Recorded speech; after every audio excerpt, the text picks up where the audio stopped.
What is going on, everybody? Welcome back to the channel. Aftersound here, bringing you Splinterlands content every single day. And hopefully I'll be able to get back to my regular setup, and this will be the last video of me on the go here. So I appreciate you working with me.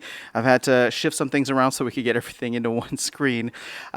So this is my 5 biggest takeaways from the most recent town hall. It is not a summary for those who might be new to the channel or new to these types of videos. There are other fantastic content creators who do both video and written summaries. I think I saw at least the Splinterlands HQ Ganks channel or NFT Collectibles. I think they posted something last night. I haven't had a chance to check it out yet.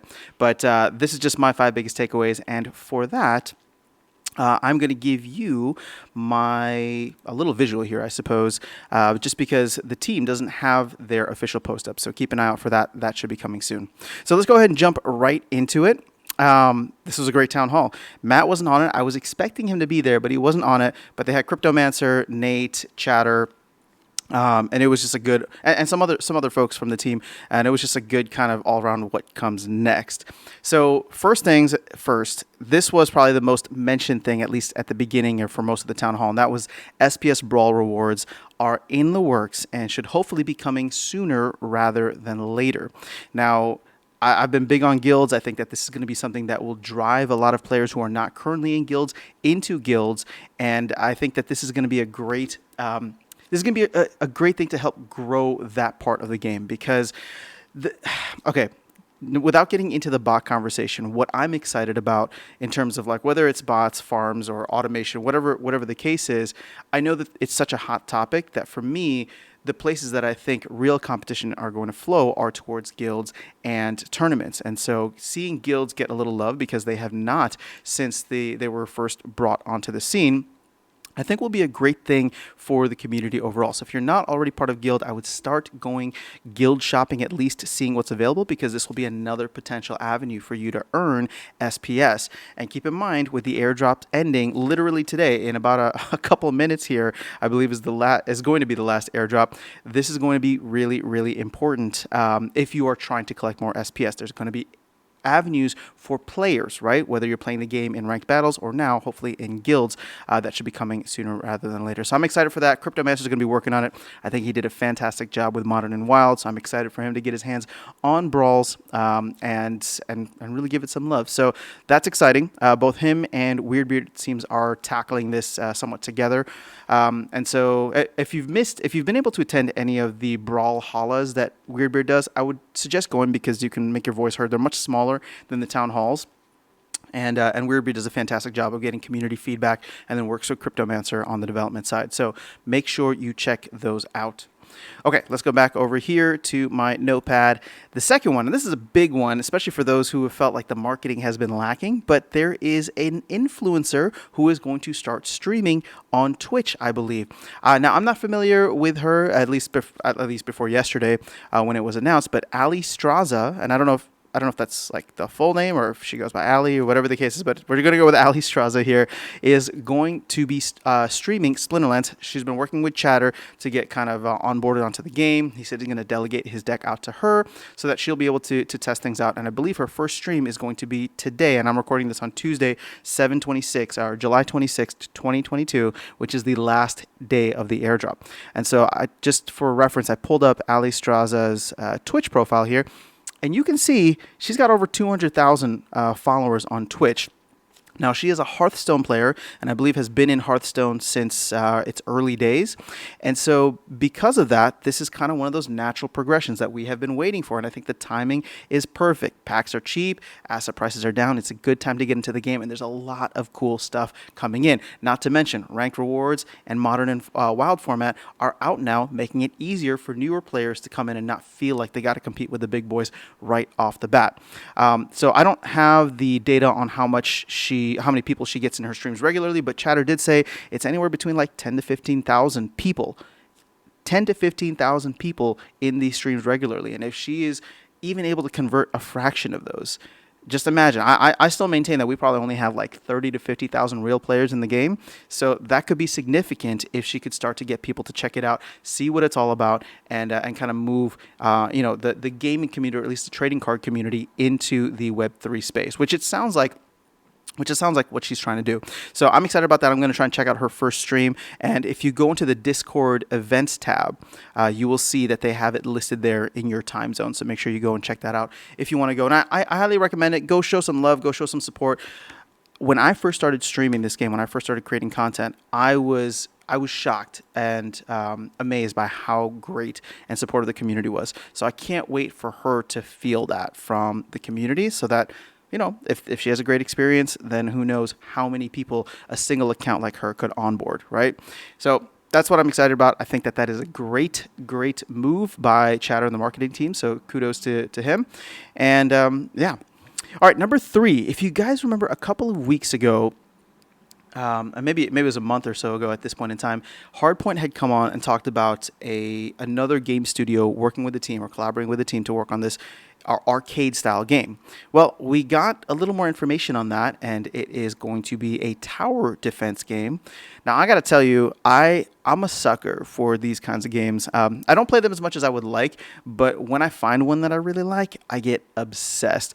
And so this isn't necessarily for me, although I do plan on playing if it's going to be fun and an easier way. And what Agrod had mentioned is that this is, you know, Splinterlands itself, in my opinion, is never going to go mainstream. The game as it stands right now, what I do believe is going to be mainstream are the different subsets of games and projects and collaborations that they work with, whether that's through Warner Music Group, whether that's the tower defense game, whether that's through a sports collaboration.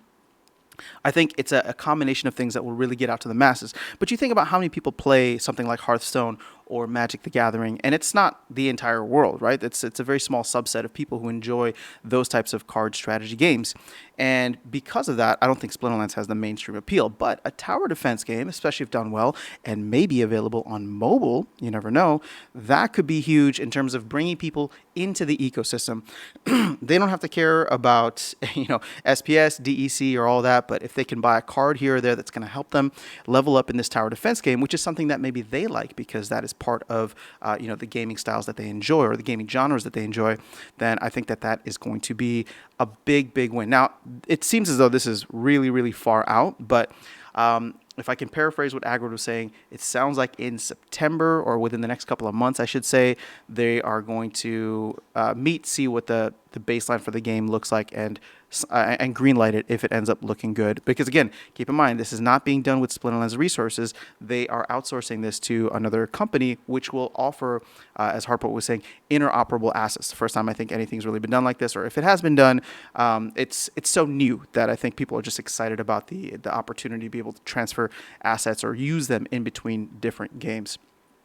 All right, so let's go now to number 4. We did get some alpha leaks on Rift Watchers, and so there are going to be a total of 43 cards, and that includes the airdrops. So just like Chaos Legion, there are going to be airdrops with Rift Watchers. I don't know what the breakdown is or how many we need to sell, but I do want to just show you here real quick how big it is compared to Dice.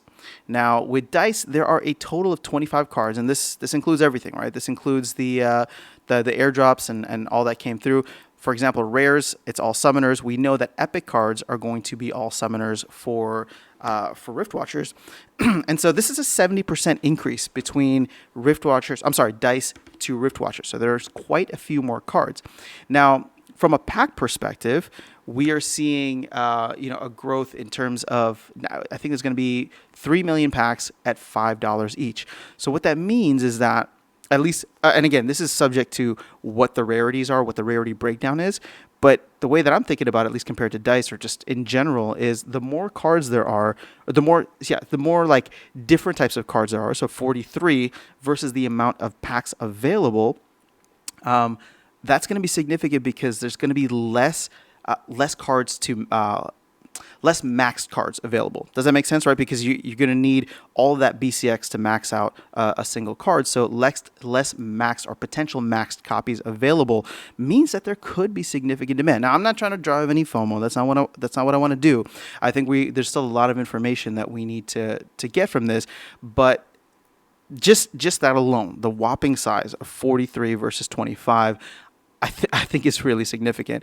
And if we just take a look at, now I haven't checked this previously, but Chaos Legion versus Untamed, for example. So there's 98 versus 84. So these are actually very comparable, right? 98 over 84. That's not, you know, that's what, maybe not even a 20% increase, right? But Rift Watchers to Dice, that means a lot more cards. So, you know, people are going to feel one way or another about it. I think the objective takeaway is that, and again, still subject to more information, more detailed information on the different card types and rarities, but there's just going to be less to go around. So if you want to play at the highest levels, I think you may have to, as Aggro says, push and shove just a little bit, but hopefully not too much.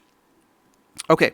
Let's go back, and I think I just got one more, so we'll kind of keep this short and sweet, but this should be one that I think gets people really excited, especially all of the when Binance, when Coinbase crowd. Now, Aggro did say that, or somebody had mentioned, what is that, Crow, the CRO, or Crypto.com exchange, and it felt like a throwaway comment, but Aggro said that they are in touch with other larger exchanges, and that Crypto.com would not be the only major one in the future, right? And we know that stuff is coming, but just the fact that it was mentioned in that way. Again, I don't have any inside information. I don't want to present it in any other way than how he said it. Again, as more like a throwaway comment. So when he says coming soon, keep in mind, there's a history of coming soon, meaning like, you know, 6 months out. So I wouldn't put your hopes up on it just yet. But what I am excited about is the fact that the team has been very, very solid since the beginning of summer, delivering updates, and it seems as though all these major things that were planned, SPS Brawl rewards, SPS or liquidity rewards, ranked battle rewards for SPS, all this stuff is coming out, and it sounds like there's more functionality coming in. And since that, it seems as though they waited until the end of the airdrop for this. I wouldn't be surprised if now those conversations are going to have more legs under them in terms of, okay, well, you know, this token is about to have way more utility. The way that people get it, it's not getting, you know, just dumped onto the market every single day. I still think there's going to be a significant amount of sell pressure, but to be fair and to be objective, there is significantly less coming into circulation every single day. So if that is the case, then I can definitely see, those conversations either starting up or resuming or whatever in touch with exchanges means, as Aggro had mentioned. So don't, you know me, I'm allergic to hopium, so I don't want to shill too much of it. But I have to say, guys, there's a lot of really exciting things just around the corner. We got Rift Watchers coming up, Splinterfest. It sounds like Brawl rewards, ranked battle rewards. All these things are being worked on. It's a great time to be in Splinterlands. It's a great time to get into Splinterlands. Again, don't throw your life savings into a game. I keep saying that this is not investment advice, financial advice, because I don't think people should approach it as such. I think you should just play a game and be willing to spend on the game as much as you can to enhance the game experience for you. But I do think that where the team is going and what they've shown in the past, it will be well worth your while to get into a game like this one if you enjoy it. If you hate it and you're doing it for the money, we've seen all those people get washed out already. It's been a brutal bear market since the crypto highs in November. So if you're getting in it for the money, I mean, come in at your own risk. But if you get burnt out of the game, then, you know, I'm just giving you fair warning right now. So that's all I have for you guys in this video. If you caught the town hall, let me know what you thought of it, and we can continue the conversation in the comments section below. But otherwise, I will catch you all in the next video, and I will see you around the game. Take care.